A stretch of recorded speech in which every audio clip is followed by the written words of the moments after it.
Efésios, capítulo 1. Vamos ler apenas os versos 22 e 23 e vamos fazer isso de forma uníssona.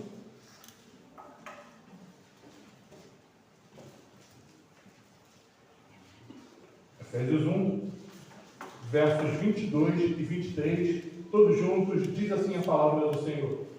E pôs todas as coisas debaixo dos pés, e para ser cabeça sobre todas as coisas, o deu à igreja, a qual é o seu corpo, a plenitude daquele que a tudo enche em todas as coisas.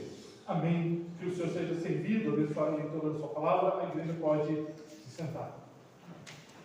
Amados, a carta de Paulo aos Efésios é uma carta eclesiológica, ou seja, uma carta que trata com ênfase da igreja. Enquanto Colossenses é uma carta cristológica, em que Paulo vai tratar com ênfase a pessoa de Cristo, a obra de Cristo. Aqui em Efésios, Paulo está tratando especificamente da igreja. Uma carta onde Paulo discute a igreja na sua relação com Deus e na sua relação com o mundo. A carta é considerada um mistério com relação à igreja. Nela, o apóstolo aborda temas como a unidade da igreja, o comportamento cristão que está ligado à igreja, a salvação realizada por Cristo pela instrumentalidade da igreja, a relação entre a igreja e Deus e a relação entre a igreja e o mundo. Nessa carta, Paulo está naturalmente pensando nos crentes da Ásia.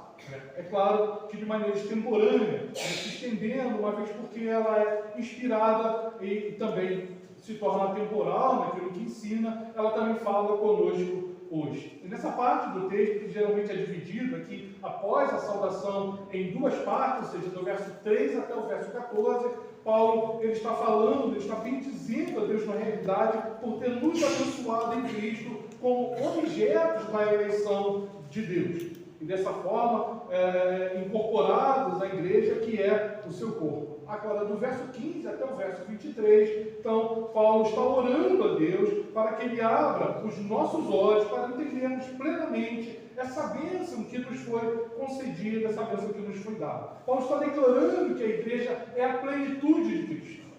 É a plenitude de Cristo. É a plenitude daquele que a tudo enche todas as coisas.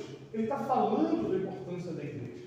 E a gente precisa parar e pensar, refletir um pouco a respeito disso, porque hoje a gente vive um momento em que o conceito de igreja ele está sendo desconstruído. Na verdade, ele está sendo aniquilado. Alguns movimentos, não é um movimento único, não é uma ênfase única, não é um pressuposto único. Mas, na verdade, é que todos eles trabalham com o mesmo propósito. Tirar essa ideia, esse conceito que nós temos de igreja. Você já deve ter ouvido falar do movimento de desigrejados. São pessoas, não são desviados. O cara não estava na igreja, está desviado. Não, eles são crentes, eles continuam crentes. Existe dentro do catolicismo também, tá? Esse mesmo movimento. Mas a gente vai considerar ele dentro do protestantismo. Então são pessoas que entendem que a igreja ela não deveria ser institucionalizada. Alguns vão dizer, e tem vídeos de um montão aí no YouTube falando sobre se a igreja tem CNPJ, então ela é empresa, não é igreja. Sim, faltou um pouco de entusiasmo no estudo.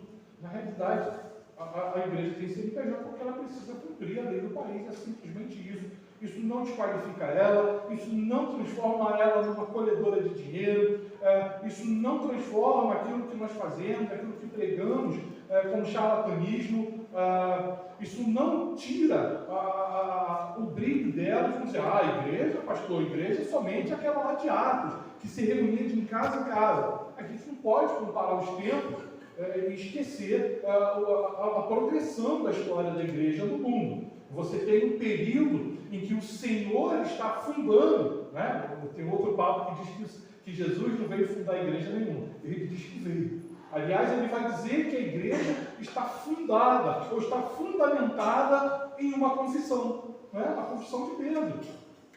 Ele vai dizer para Pedro, sobre esta pedra, edificarei a minha igreja. Edificar e fundar, a gente tem muita diferença aí. Então, com certeza alguém já deve ter ouvido falar isso. Jesus não veio fundar igreja nenhuma. Não devia ter placa nenhuma. Talvez no céu, eu acredito que lá não tenha placa, mas aqui nós precisamos. Aliás, se as coisas mais simples, com as quais nós lidamos, nós damos nomes, nós qualificamos, nós identificamos, as coisas têm identidade, porque coisas sérias, principalmente daquilo que Paulo coloca aqui, falando aos Efésios, que ela é a plenitude daquele que a tudo enche. Não teria nome. Aqui nós precisamos viver com nome. Uma coisa simples, que você vai lá comprar e você faz uma opção por uma marca, porque você crê naquela qualidade, porque você crê naquele conceito. Tá? Eu não estou aqui colocando em pé de igualdade de forma nenhuma. Mas eu estou dizendo, se coisas simples a gente preza pela marca, imagina.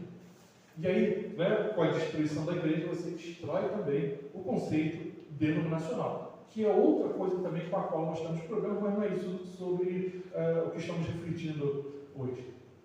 Esse movimento vai dizer, olha, a igreja não deveria ter essa liderança organizada, cada dia prega, a gente mesmo distribui a ceia, e por aí vai. Só que a ordenação de pastores e presbíteros é bíblica, a escolha de diácono por meio de eleição é bíblica. Como é que a gente faz com isso? Joga tudo fora? É claro que não.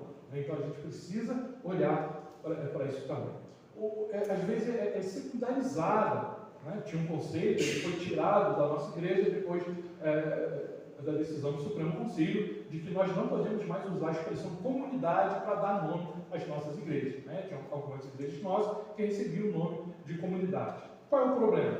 A princípio nenhum. Mas a ideia não é chamar de comunidade, é chamar de grupo. Tem uma igreja que é dirigida pelo reverendo Marquito Lopes, que é chamada de Igreja Presbiteriana Ajuntamento. É um nome interessante. Mas é igreja, as pessoas sabem que é igreja, não tem nada disfarçado. Mas aí você coloca um banquinho, aí o pastor ele senta, ele não prega, ele conversa com a igreja. Você não tem ali o culto da forma como nós entendemos. Porque qual é a ideia? Bom, aquela pessoa que faz a opção pela igreja, ela dentro do nosso contexto, dentro do nosso tempo, ela não é uma pessoa muito razoável. Ela não é uma pessoa que está centrada. Ela é alguém que é dada a superstições. E aí eu prefiro entrar num lugar que não tem esse nome, embora o conceito lá dentro seja o conceito de igreja. Eu preciso ouvir a palavra. E aí o reverendo Marquito Lopes ele colocou algo interessante sobre isso. Falou, de forma nenhuma, a pessoa que entra num lugar de culto, ela pretende ali experimentar alguma coisa, ela quer ser impactada, ela não quer que aquele que está pregando tenha uma conversa com a audiência. Ela pretende que a palavra pregada impacte o seu coração, a transforme, faça mudar, te desafie de alguma forma. Eu quero me concentrar nessa observação do apóstolo Paulo, em que ele coloca aqui a igreja como plenitude. E conforme vamos tomando conhecimento da história, algumas coisas vão se descortinando diante de nós. Por exemplo, a gente tem muitos documentos que estão sendo redescobertos e traduzidos para o nosso idioma.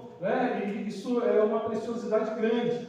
A teologia reformada, de fato reformada, ela chega no Brasil na segunda metade da década de 80. Isso quer dizer que nós tivemos algum prejuízo para trás. Isso quer dizer que os nossos irmãos, companheiros de ministério, formados um tempo atrás, não tiveram a oportunidade, não tiveram acesso àquilo que nós podemos ter hoje. Então nós precisamos ser gratos pela tecnologia, pelo avanço que faz com que essas coisas cheguem até nós. Mas com isso também, algumas barreiras vão caindo. Algumas coisas que se faziam, hoje não se faz mais, porque a gente sabe que está errado. Mas pastor, desde que eu estou na igreja a gente fazia assim. Só que agora a gente sabe que está equivocado, a gente vai fazer da forma correta. O tempo, ele não é um medidor, não é um mensurador para que a gente valide doutrinas, de forma nenhuma. A única coisa que pode fazer isso é a palavra de Deus. Então, se a palavra de Deus falou que está errado, não pode passar o tempo que passar, ela vai continuar sendo a palavra de Deus. Nós não seremos julgados pela cultura, nós seremos julgados pela palavra de Deus. Ninguém vai chegar lá no dia do julgamento e falar, mas pastor, o mundo avançou, essas coisas não podem mais ser assim não. A igreja tem que avançar também. Aí vão pegar a palavra de Deus e falar, mas está escrito aqui que é assim, a palavra de Deus não muda, porque Deus não muda, como é que a gente faz? né? Vai ser uma grande tensão. A gente, claro, a gente pretende não chegar nesses dias caminhando dessa forma.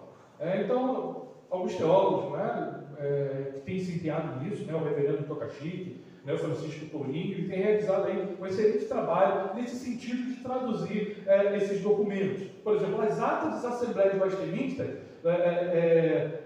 estão sendo traduzidas, né, e algum material já está chegando até as nossas mãos, contando aí a história desse período da Reforma, uma vez que a gente está lembrando aqui do período da Reforma e da centralidade da igreja. Por que eu estou trazendo essas duas informações? O pastor está maluco, né? O pastor começou a falar do negócio, daqui a pouco ele está falando de outro. Calma, né? A gente vai chegar aqui aonde eu pretendo.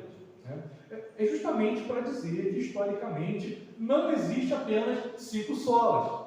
A gente está acostumado com os 5 solas, e a gente fala isso como se fosse uma coisa fechada, como se fosse um corpo, como é os 5 pontos do calvinismo, que também o calvinismo não tem 5 pontos. Né? Os 5 pontos do calvinismo é apenas um resumo daquilo que foi tratado em Dort. Ele não foi tratado daquela forma, naqueles 5 pontos, mas é apresentado para a gente de forma sistemática e resumida como 5 pontos. Né? O calvinismo não tem só 5 pontos. Aliás, aqui 20 pontos, ele diz respeito apenas à soteriologia, né? Apenas à doutrina da salvação.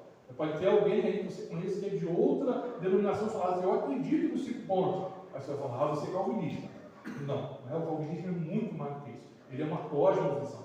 Ele envolve toda a nossa vida. Né? Mas os 5 pontos, não. Ele não é um documento, ele não foi produzido assim, ele foi surgindo. Né? Há um sola que a igreja tem esquecido através da história, e talvez eu compreenda um pouco desse motivo, que é o sola ecclesia. Né? Nós temos outro, o solos Espírito Santo, né? Somente o Espírito Santo. Então, pelo menos 7 solas conhecidos na história da igreja existem. Né? A gente tem lidado com os 5, que é o mais comum, tem chegado até nós. Mas por que a gente não tem tratado desse? Ou talvez porque alguns irmãos na história da igreja tenham colocado esse de lado. Os irmãos devem lembrar que a canção da reforma se deu no desvincular de um grupo que estava insatisfeito com o rumo da igreja. A gente precisa lembrar que a reforma ela foi feita por católicos. Não foi ninguém de fora, alguém que olhou e falou assim, no cinema da igreja não está certo não, peraí que eu vou mudar isso. Não, eram católicos e continuam sendo católicos, da mesma forma que nós também continuamos a ser católicos, né? Só que nós somos católicos protestantes. A gente não pode abandonar a nossa catolicidade, a universalidade do Evangelho, né? E por isso, né, o nome de católico. Havia uma máxima no catolicismo romano que dizia que fora da igreja não há salvação, não havia possibilidade de salvação. E a gente precisa entender o que eles querem dizer com isso. Primeiro que para os católicos romanos, a igreja é o clero. Então, se você está desvinculado do clero, você não pode ser salvo. Você não pode ser salvo. Mas a reforma continuou afirmando a mesma coisa. Os nossos documentos confessionais afirmam a mesma coisa. Por exemplo, o capítulo 25 da nossa Confissão de Fé vai falar sobre isso.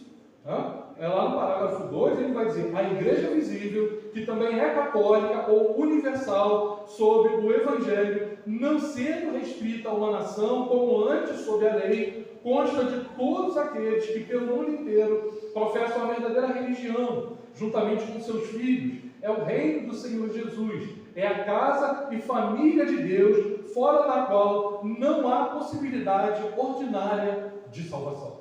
Está na nossa Confissão de Fé, que todos os oficiais da igreja presbiteriana subscrevem, ipsíssima verba, ou seja, letra por letra do que está lá. A gente não subscreve apenas um documento de forma geral, nós subscrevemos letra por letra. Isso quer dizer que nós acreditamos, seguimos e defendemos tudo que está ali. E por conseguinte, a igreja também, que uma vez quando os membros da igreja são recebidos, está lá no artigo 14 da nossa Constituição, quando são recebidos, eles prometem 5 coisas, e uma delas é sustentar a igreja moral e financeiramente.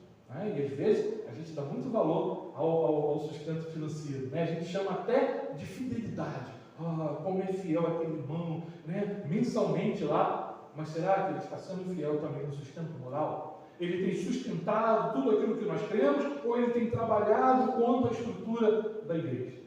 Essa é uma reflexão que nós precisamos fazer, e uma reflexão muito séria. Então, como os solas não são documentos, eles não são credos ou confissões, mas apenas aspectos de uma tradição que vem se formando no decorrer dos anos, principalmente no período pós-reforma, ou seja, eles não foram criados por um teólogo, por um concílio, não foi um concílio que se reuniu e falou assim, bom, vamos formar aqui 5 coisas que somente essas coisas são importantes.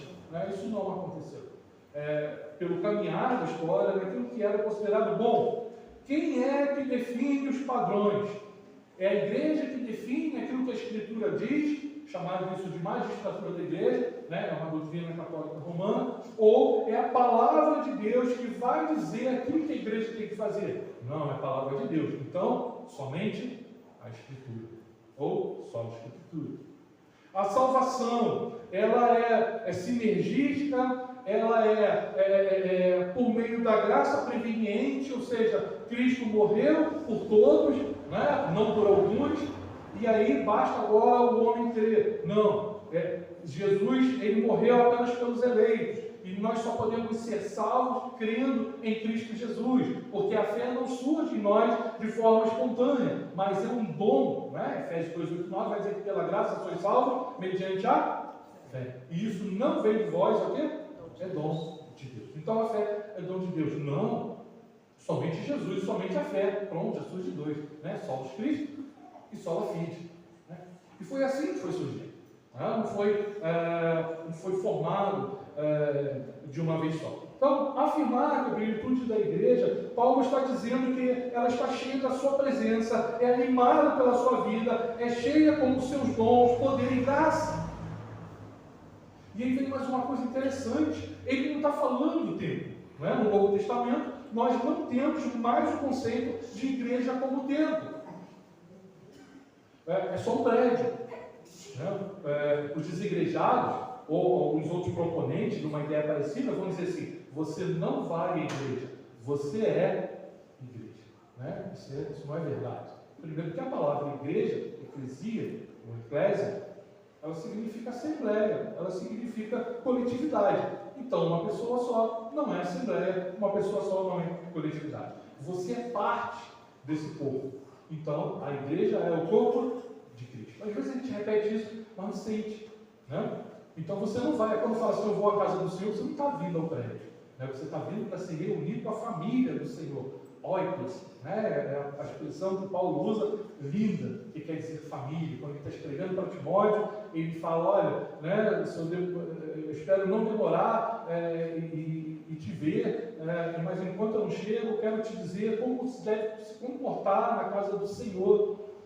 Ele está falando, a palavra que ele usa lá é oikos, ele está falando como se deve se comportar na família de Deus, na família de Deus. Então, eu já experimentei isso, De repente os irmãos já viram coisa parecida. Acabou o culto, aí a criança gosta de vir aqui em cima, aí começa a correr, não pode correr, não, aí é o altar, outra coisa também, se não tem altar, acabou, isso é coisa de católico, é coisa do Antigo Testamento, a igreja neotestamentária não tem mais ideia de altar, não tem lugar sagrado, mas o pastor fica ali, não tem problema, não tem problema, não existe nenhum lugar da igreja que é mais sagrado do que outro. Aliás, nenhum lugar da igreja é sagrado. Sagrado somos nós. Sagrado somos nós. A igreja de Spurgeon, por exemplo, que conhece a história do pregador inglês, se reuniu por muito tempo no teatro, no Metropolitan, e mais tarde vai se tornar, de fato, a igreja. Mas por muito tempo você tinha peça lá, seculares, e domingo você tinha o culto. Você tem igrejas nossas que funcionam em salão de festa, em salas de reuniões, em que se acontece todo tipo de coisa. Sagrado, quando o povo de Deus está ali, porque o povo é sagrado. Então, a gente tem que tomar cuidado para não ir de um extremo ou outro. Não, a igreja não é nada. Não, a igreja é tudo, mas a igreja é templo. Somos nós. Quando Paulo fala desse cuidado de Cristo, aquilo que ele faz a nosso favor, ele está falando de pessoas. Está falando de nós. William Hendricks, que é um comentarista do Novo Testamento, grande exegeta, ele vai dizer que no tocante à essência divina, Cristo, em sentido algum, pode depender da igreja, nem ser completado por ela. O Logo divino não pode ser, por nada completado, porque ele é completo em si. Contudo, como esposo, ele é incompleto sem a esposa. Como videira, não se pode pensar em Cristo sem os ramos. Como pastor, não se pode vê-lo sem as suas ovelhas. E também como cabeça, ele encontra sua plena expressão no seu corpo. De maneira nenhuma podemos perder a perspectiva da importância da igreja. Então a igreja é essencial, ela é central nessa missão. Aqui, quando eu falo missão, tá? A principal atividade da igreja, a maior importância da igreja, a principal missão da igreja é culto. Tá? É culto. Tá? Depois a gente faz outras coisas, a gente faz missão, a gente pratica atos de misericórdia, mas se a igreja ela não funciona para culto, ela não está dentro da sua funcionalidade. Pedro, escrevendo as igrejas da Ásia Menor, ele vai dizer, vós, porém, sois raça eleita, sacerdócio real, nação santa, povo de propriedade exclusiva de Deus. Com que propósito? A fim de proclamar, e esse proclamar aqui não é pregação, tá? A palavra lá no grego não é queriço, é proclamação no sentido de publicar, de tornar público os atos graciosos de Deus. E como que nós fazemos isso? É por meio do culto. Aí sim, quando nós saímos para servir, nós vamos em busca dos perdidos. Mas igreja que não adora não pode fazer missão. Aliás, nós só temos missão porque não há adoração. A adoração é o ato mais sublime e perpétuo, porque a missão vai acabar. Quando Cristo voltar, a missão vai acabar. Mas a adoração, ela vai permanecer. A gente precisa recuperar a eclesiologia bíblica. Então, a doutrina da igreja vai mencionar isso. Então, como plantamos, como promovemos igreja, as nossas igrejas, como nós fazemos ela crescer, ela está ligada à forma como nós cremos nela. Se cremos de maneira equivocada, o nosso trabalho vai ser de forma equivocada. Por exemplo, se você pensa na igreja como aquele que está nivelado terrenamente, você vai achar que a igreja tem que crescer por prática de obras sociais. A igreja não é ONG. Embora ela possa praticar atos de misericórdia para acudir os necessitados, essa não é a principal atividade dela. Como eu disse, a principal atividade dela é culto. Mas tem gente que acha, não, a igreja só vai crescer se fizer assim. Não, a igreja só vai crescer na dependência do Senhor. Paulo escrevendo aos Coríntios, logo nos primeiros capítulos, ele vai dizer que ele plantou, Paulo regou, cada um fez uma coisa, mas o crescimento veio de quem? Do Senhor. Então ninguém é ganhador de almas, não é um grande ganhador de almas. Quando alguém fala assim, com certeza está se referindo ao Espírito Santo, porque ele é o único ganhador de almas. O nosso trabalho é apenas de marketing. É apenas de marketing. O trabalho de contabilidade é do Espírito Santo. Então a gente precisa retomar essa visão. A igreja, a sua primazia para a vida com Deus, por alguns motivos. Eu vou considerar aqui alguns para a gente poder fechar. Primeiro, ele reformará o evangelho que pregamos. Quando a gente valoriza a igreja, aquilo que é feito na igreja, a gente tem perdido muitas coisas que eram boas. Terça-feira, nas igrejas presbiterianas tinha culto de oração, de bênção. Hoje tem igreja que nem tem mais isso. Não faz tudo domingo, que parada, a gente não tem que fazer mais nada durante a semana. Quinta-feira tem estudo bíblico, que bênção. O mesmo número que está lá domingo, está quinta-feira também lá no estudo bíblico. Não é mais assim. Isso tem acabado. E as pessoas já têm preferido ouvir. A gente tem muitas bênçãos nas rádios, no YouTube, nas redes sociais, falando coisas boas. Mas só que nós não somos pastoreados por ele, nós somos pastoreados pelo pastor da igreja local. A gente precisa ouvir o pastor da igreja local, por melhor que seja o pregador das redes sociais. Depois a gente vem com ideias equivocadas. Eu gosto de muitos pregadores batistas calvinistas, mas a gente tem muitas coisas diferentes, principalmente com relação aos sacramentos. E digo, não vou batizar meu filho, não. Ouvi um pastor falando que isso aí é o bezerro de ouro da reforma, de forma nenhuma. Na nossa igreja, obrigatoriamente, o membro precisa apresentar seus filhos para o batismo. Não tem, pastor, eu estou pensando ainda. Eu não penso muito não, porque de acordo com a nossa Constituição, isso é caso de disciplina. Por quê? Porque nós cremos pactualmente, nós somos aliancistas. Então, mas como eu aprendo isso? Vindo da igreja. Então, quando eu venho, a ideia que eu tenho a respeito daquilo que a nossa igreja crê, ela está no meu coração, ela está na minha mente. Eu não vou ficar querendo pegar coisas lá fora e colocar dentro da igreja, porque eu achei que foi, está bombando, pastor, aquela igreja lá, traz para cá porque vai ser show. A gente não vai fazer isso. A grande comissão não é apenas evangelismo, ela é a extensão do reino eterno de Cristo por meio do batismo e do ensino da igreja. Segundo, nós instaremos os cristãos profetas a se unirem à igreja. Por quê? Porque a gente tem hoje um fenômeno. Né? A gente tinha dentro do catolicismo aquilo que era chamado de católico não praticante. Hoje nós temos crente não praticante. O camarada vem, ele se liga à igreja, ele é batizado, quando ele é batizado ele é incluído no rol de membro da igreja, mas ele vem quando ele quer, quando ele está afim. Não estou afim, não vou. Né? Mês que vem eu vou. É o protestante não praticante. Então ele vai ser instado a estar presente. Aliás, né? Não separar o domingo para o dia do Senhor é quebra de mandamento. Onde eu aprendo isso? Na igreja. Eu aprendo isso na igreja. Todos nós conhecemos a palavra que descreve aqui aquela criança que é nascida sem pai. Né? O autor aos Hebreus fala disso de uma forma muito dura, é uma palavra cruel, que reflete não sobre a criança, mas sobre os seus pais. E a gente precisa ter cuidado de recomendar às pessoas a família monoparental. Não, tudo bem, você não precisa vir à igreja para ser salvo, não. Você pode ser cristão em casa. Nós podemos ser muitas coisas sozinhos, mas não dá para ser cristão sozinho, não. Até mesmo porque a gente tem um mandamento dizendo que a gente precisa amar um ao outro, e a maior expressão disso acontece na manifestação da coletividade, da assembleia, da eclesia, né?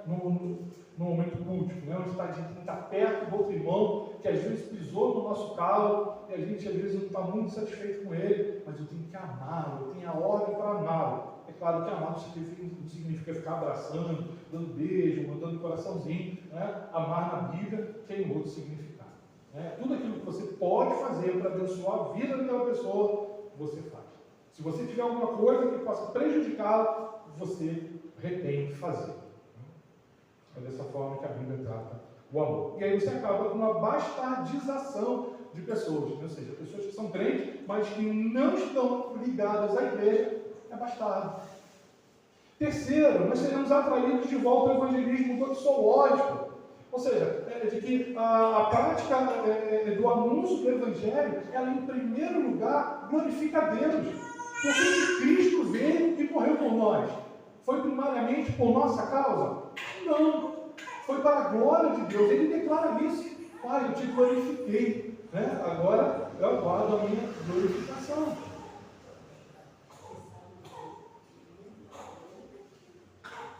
Quarto lugar, a gente revive a disciplina da igreja, que aliás é uma das coisas que nos caracteriza como igreja. Né? 3 coisas a reforma vai trazer para nós como aquilo que caracteriza uma igreja, e a falta de uma dessas faz com que nós não sejamos considerados como igreja pura.